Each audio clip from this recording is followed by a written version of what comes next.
Welcome to the Olympus Report, Demigods, Monsters, and Gods Alike.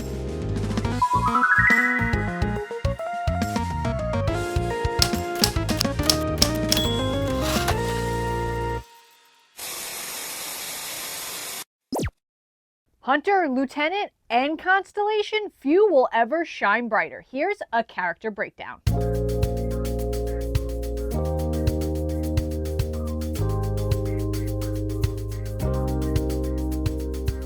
Zoë Nightshade, daughter of Atlas and Pleione, was a former Hesperide, a nymph of the sunset. Zoë was described by Percy to be tall, graceful, and gorgeously beautiful. She had brown eyes and a slightly upturned nose, copper-colored skin, and a silver circuit braided into the top of her long, dark hair, which gave the impression of a Persian princess. Percy also stated that he could see a family resemblance between Zoë and her father Atlas, with them sharing the same expression. Zoë and her sisters were born to the Titan Atlas, and their mother Pleione. They then became the nymphs of the sunset. In ancient times, Zoë tended to the garden of the Hesperides, with her sisters caring for Hera's tree of golden apples, and the 100-headed monster dragon, who guarded it, Landon. Unlike her sisters, Zoë had a strong emotional bond with Landon. Landon trusted Zoë and allowed her to feed him by hand. Later on, Zoë helped Hercules complete his quest for the golden apples, giving him tips on how to trick her father Atlas. She then gifted him with her hairpin, which turned into the sword Anaclymos, which is currently in the possession of Percy Jackson, although it is now a pen instead of a hair clip. When her sisters discovered what Zoë had done, they exiled her, pretending that she never existed. This likely caused a lot of pain for Zoë, as her family now hated her. Hercules ultimately gave Zoë no credit for her help, and abandoned her. As a result, she came to hold a grudge against all male heroes, especially ones that reminded her of Hercules. She then joined the Hunters of Artemis, a group of eternal maidens who swore off men for semi-immortality. Eventually, Zoë rose to become the loyal lieutenant of Artemis for over 2,000 years. Zoë was a loyal lieutenant of Artemis and never wavered once in those 2,000 years. However, she was pretty headstrong, and this caused her to clash with other people, especially those who didn't see her way of thinking. One of these people were Thalia Grace. Zoë and the Hunters once ran into Thalia, Luke, and Annabeth when they were running around the country.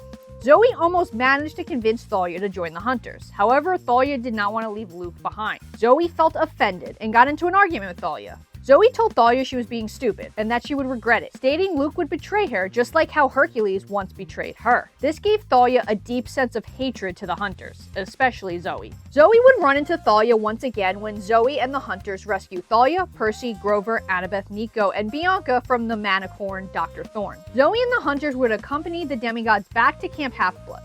Thalia and Zoë would continue to butt heads, especially after Bianca D'Angelo joins the Hunters, leaving behind her brother Nico. The Hunters would also win a round of Capture the Flag, which angered Thalia even more. After the game, the Oracle left the attic and approached Zoë Nightshade to grant a quest to save Artemis, who had gone missing. The camp counselors plus Zoë and Bianca had a talk about the quest and who was going to attend. Zoë wanted to take 5 hunters, but ended up taking herself, Bianca, Phoebe, Thalia, and Grover. However, Phoebe was pranked by the Stoll brothers, who gave her a shirt covered in centaur blood, which left her ridden with horrible hives. So Zoë left with just 4 people. Zoë went on a doomed quest along with Thalia, Bianca, and Grover, but Percy would follow them secretly on Blackjack, wanting to make sure that Annabeth was found safe and sound, who had also been kidnapped. When he revealed himself, Zoë was furious. Percy warned her and the rest on the quest that there was a Nemean lion and a dozen skeleton warriors on their way to attack, all being led by someone called the General.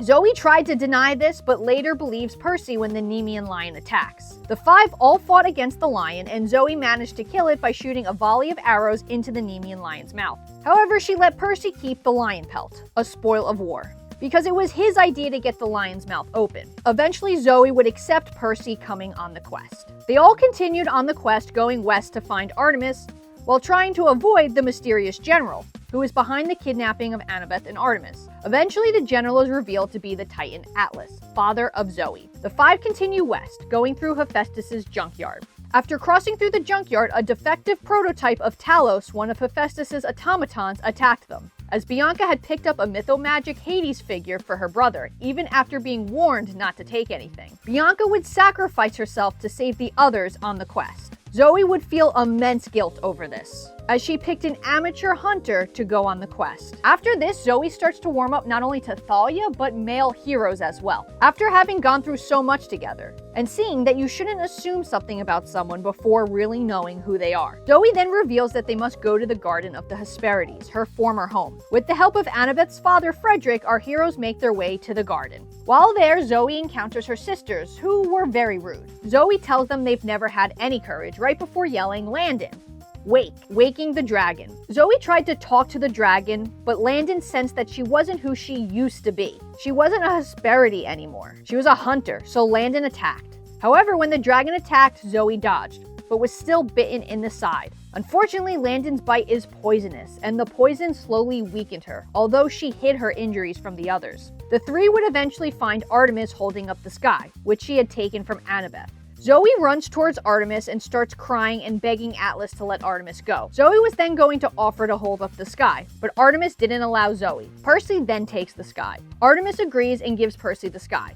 While Percy is holding up the sky, he sees Thalia and Luke fight each other, but he mainly pays attention to Zoë and Artemis, who are also fighting Atlas. Percy witnessed that Atlas was about to strike Artemis, but then Zoë jumps in the middle and shoots an arrow at Atlas. Atlas knocks Zoë to the side, sending her sprawling into a bunch of big rocks, further injuring Zoë. Percy would later trick Atlas into once again taking his burden of holding up the sky. However, it was too late for Zoë. Zoë apologized to Thalia for arguing, and to Percy for the assumption she made, before Artemis turned her into a constellation. A star in the sky. Her last words were, "I can see the stars again, my lady." After Zoe's death, Artemis offered Thalia the chance to join the Hunters and be Zoe's replacement as her lieutenant, an offer that Thalia finally accepted. Zoë had thousands of years to hone her abilities in battle. Those abilities include leadership and tracking. Zoë has great leadership skills. Zoë has great tracking skills as a hunter. Battle prowess. Due to her being a daughter of Atlas, it's possible she had stronger unseen powers compared to the other hunters. She was also immensely skilled in battle. And on top of that, Zoë would have also gained Huntress abilities once joining the hunt. Huntress immortality. Hunters are immortal and don't age, and don't die unless they fall in battle. Archery. She is excellent with a bow and hunting knives. Enhanced physiology. She is naturally stronger and faster than a regular mortal. Demigod or nymph. Zoingolism. She can talk to wild animals that are sacred to Artemis. This would include birds of prey, wolves, and deer.